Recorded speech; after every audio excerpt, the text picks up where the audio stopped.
السلام علیکم هاي گاي هاو ار یو زه تاسو ته د انګلیش ټو پښتو چینل نه مخاطب یم. نن چې زه تاسو ته کوم کلاس جوړوم تاسو ته به زه په اباوټ ټو باندې جوړوم چې اباوټ ټو څه ته وایي. اکثر تاسو یو ملګری میلاو شي تا ته وایي چې پرون ته 12 بجې چېرته وې.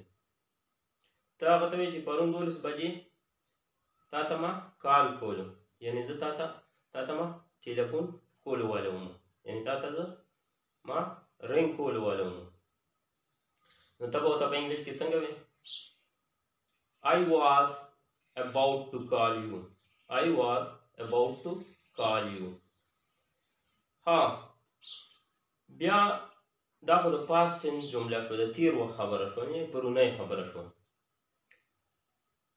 بلې جملې ته ګورئ، کومه چې داسې جمله چې په هغه ټیم کې خبره کولي، لکه اوس په ته لکه تاسو په یونیورسټۍ کې او یونیورسټۍ نه راوځئ، بریک ټیم وي، کینټین ته لاړ شئ.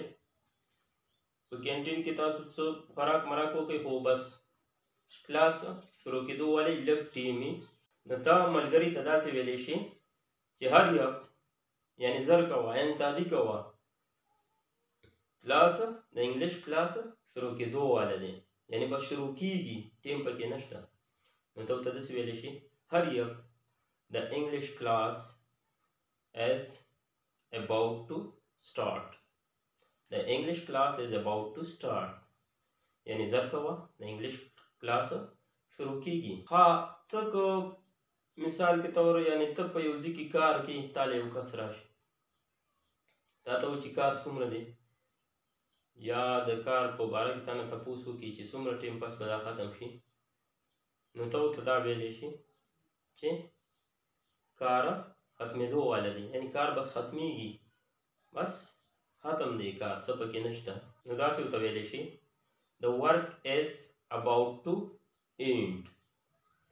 دا یو شارټ رنګې کلاس و د about to په باره کې، او انشاءالله زه به تاسو ته ویډیو کلاسونه جوړوم، شارټ کلاسونه به ته جوړوم، او تاسو ته به چې کوم کمپلیکیټډ یعنې سخت ټکي تاسو له راځي، تاسو یې په معنا کې کنفیوز یاستئ، نو زه به تاسو ته په صحیح طریقې سره هغه حل کوم.